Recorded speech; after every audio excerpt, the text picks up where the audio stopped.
Berhenti bicara tentang masa lalu. Saatnya menatap masa depan.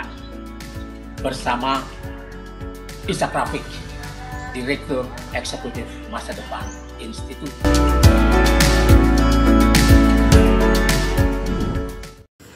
Assalamualaikum warahmatullahi wabarakatuh. Saudara-saudara sekalian, kita jumpa lagi.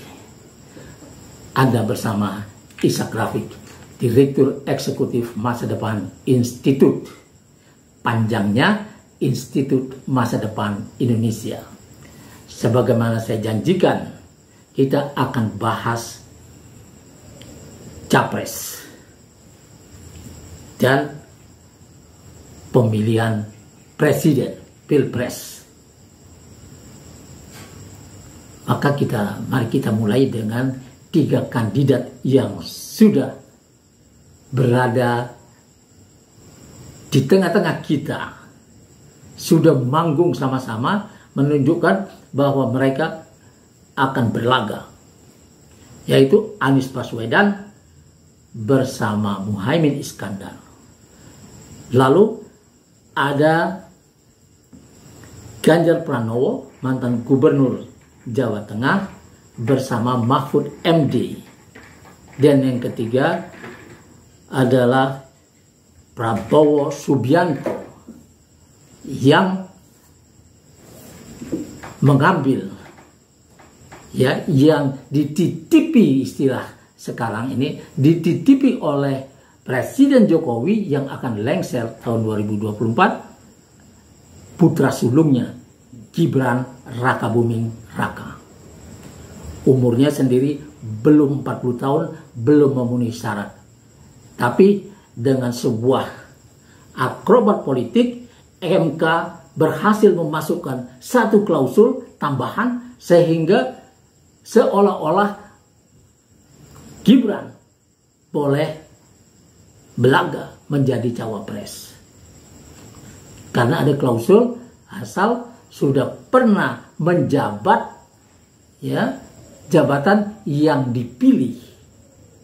Jadi mungkin boleh lurah juga. Kalau lurah itu dipilih, boleh wali kota, wali segala macam, dan itu dipenuhi oleh Gibran, dan inilah yang menyebabkan semua orang protes. Tapi ini masalah sedang berjalan di MK oleh Majelis Kehormatan MK di bawah Jimli Asidiki. Jadi bola sekarang ada di tangan Jimli Asidiki dan dia harus mengambil keputusan. Dan kalau keputusan itu menjadi melarang Gibran untuk berlaga, maka Prabowo punya waktu 1 hari untuk menemukan cawapresnya yang baru. Itu pasti tidaklah sulit. Mungkin ada 2 kandidat yang sudah disiapkan, yaitu Yusril Iza Mahendra dan Erick Thohir. Dua-duanya ini sudah dikenal oleh publik. Cuma Erick Thohir punya masalah nanti, yaitu ketika dia dicawapreskan, maka semua kasusnya akan digugat sehingga bisa membuat gagal. Misalnya kasus adanya 68% BUMN dalam kondisi hampir bangkrut. Kata Menteri Keuangan Sri Mulyani Indrawati, ini tidak bisa dianggap remeh. Ini akan dituntut. Kalau di swasta pasti sudah dipecat dan orangnya dibawa ke pengadilan dan bisa masuk penjara. Kemudian BUMN ini, bahkan BUMN banyak yang rugi. Bahkan BUMN andalan seperti Pertamina 191 triliun, ini data yang dikeluarkan sendiri oleh pemerintah, dan PLN 71 triliun. Bagaimana cara menghitung kerugian ini? Nah, kita akan jadi bagian dari investigasi nantinya. Juga ada Garuda, ada Jiwasraya, dan lain-lain. Lalu ada bisnis VCR yang belum juga diusut, di mana dia bekerja sama dengan Menko Marves Luhut Binsar Panjaitan di wilayah kewenangannya. Dan ini menghasilkan duit katanya 10 triliun dan ini harus segera disita oleh negara agar yang seperti ini tidak terulang lagi di masa depan. Nah, ini akan dituntut kalau Erick menjadi cawapres nantinya. Kemudian dituntut juga penggangsiran duit Telkomsel, di mana Erick sebagai seorang menek BUMN dan Telkomsel berada di wilayah kewenangannya diarahkan untuk membeli saham GoTo 6,3 triliun, kemudian saham GoTo itu terus melorot sehingga negara dirugikan 3,2 triliun menurut laporan LSM Cerdas Hukum, dan ini belum diproses. Ini tentu saja tidak bisa dibiarkan karena di luar negeri hal ini sangat tabu, ini aib, dan ini pelakunya kalau dia menteri dia bisa dihukum berat dan hartanya disita sampai jatuh miskin. Nah, inilah ganjalannya. Tapi kita tinggalkan persoalan itu. Dalam Pilpres nanti dan Pileg, pilihan itu akan ditentukan pertama oleh ideologi, oleh keinginan untuk merubah nasib itu.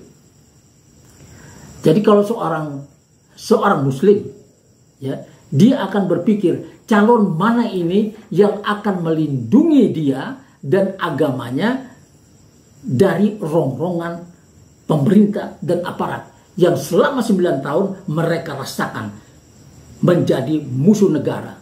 Dikeluarkannya undang-undang BPIP yang menjadi HIP, kemudian undang-undang keormasan yang bisa membubarkan ormas kapan saja tanpa proses hukum. Korbannya 2, HTI dan Iluni UI berbadan hukum. Lalu EPI jadi korban tanpa proses hukum, tanpa diperlihatkan salahnya apa di situ. Dengan tuduhan-tuduhan saja sudah cukup. Dan ini membuat orang ingin mencari, orang Islam ingin mencari seorang presiden yang tidak akan mengganggu agamanya.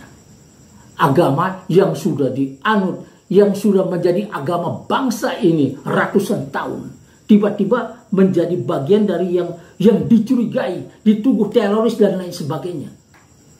Dan ini akan membuat orang berpikir, siapa di antara tiga ini? Apakah Anies yang bisa melindunginya? Atau Ganjar Pranowo? Atau Prabowo Subianto? Anies punya kedekatan kepada umat dan dia berada juga dengan sangat berani di Monas membela Palestina. Ganjar Pranowo dan Prabowo Subianto tidak hadir di situ. Dan orang memang tidak bisa berharap bahwa Prabowo akan melindungi, akan membela Palestina. Tapi tentu orang masih mengingat bahwa dia anti jilbab. Kemudian dia orang yang menyukai dengan terang-terangan bilang menyukai film porno. Kemudian dia berhadapan dengan petani wadas di mana dia berpihak kepada pengusaha marmer. Dia berpihak kepada pengusaha semen ketika petani kendeng berhadapan dengan pabrik semen. Ini adalah hal-hal yang pasti menjadi perhatian. Sedangkan Prabowo tidak punya masa secara konkret. Dia hampir menang, atau mungkin kata orang sebetulnya sudah menang, tapi itu suara umat Islam yang sekarang seperti dia tidak menginginkannya. Dengan kata-kata Grace bahwa Prabowo menyesal telah mendekati kelompok-kelompok Islam. Apalagi yang dibilang garis keras. Yang mana yang garis keras? Tapi itu telah membawa Prabowo hampir menang. Sekarang Prabowo kehilangan itu. Dan ketika dia menyatakan bahwa sekarang mulai banyak di medsos bahwa Prabowo mencari dukungan Yahudi, mencari dukungan Yahudi untuk pencapresannya, maka dia di kalangan umat sudah nol pada dasarnya. Tapi itu cuma analisis. Kemenangan tidak ditentukan oleh itu. Masih banyak faktor lain. Nanti pemilihan nantinya, ya orang-orang yang mengerti akan memilih dengan cara itu.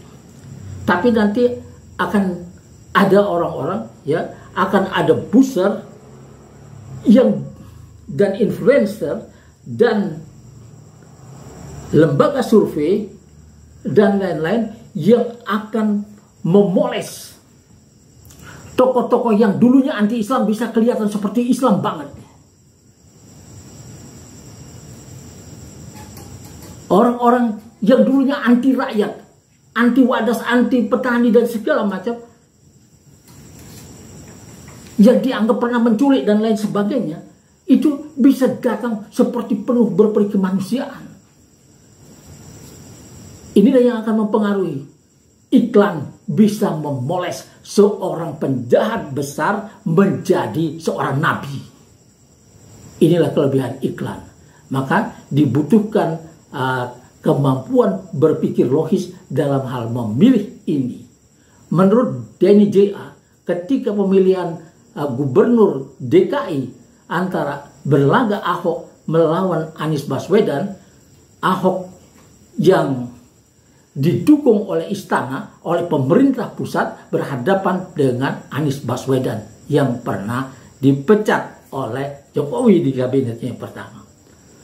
Tapi menurut Denny J.A., semua kelompok minoritas, semua orang Kristen, Katolik, keturunan Tionghoa dan lain sebagainya, itu yang minoritas ini 99,9% memilih Ahok. Jadi hampir Anies itu tidak dapat suara dari kelompok minoritas ini. Memang selama masa Ahok dibuat keadaan sedemikian rupa seolah-olah Ahok mewakili minoritas dan musuhnya adalah Islam. Dan itu membuat akhirnya Ahok terpelanting masuk bui karena telah mengajari umat Islam bagaimana harus memilih pemimpinnya. Islam punya aturannya sendiri. Nah, tapi pilihan-pilihan ini bisa dipengaruhi oleh iklan dan oleh uang dan berbagai fasilitas yang ditawarkan. Nah, inilah ujiannya di sini. Kalau dalam Al-Quran disebut bahwa setan itu, ya, iblis itu, ya setan yang menggoda manusia ini, itu terdiri dari dua, dari bangsa jin dan dari bangsa manusia. Yang dari bangsa jin ini membisikkan kejahatan di dalam hati, tapi yang dari bangsa manusia ini menawarkan fasilitas, uang, atau ancaman. Maka yang ini tidak gampang dihadapi. Diperlukan kemampuan membaca dan kemampuan untuk tunduk kepada aturan-aturan yang sudah dibuat. Kalau tidak, mayoritas ini cuma jadi main-mainan, menjadi buih yang bisa ditiup ke sana kemari. Nah, maka saran saya seperti Gus Dur dulu. Nanti apabila ada yang datang kepada Anda, memberikan berbagai fasilitas, beras, uang, amplop, dan lain sebagainya, untuk membeli suara dari saudara, untuk memilih orang yang tidak saudara sukai, maka saudara boleh mengambilnya, kata Gus Dur, karena saudara memang memerlukan itu. Tapi pilihan, jangan lupa pilihan itu dipertanggungjawabkan. Wassalamualaikum warahmatullahi wabarakatuh.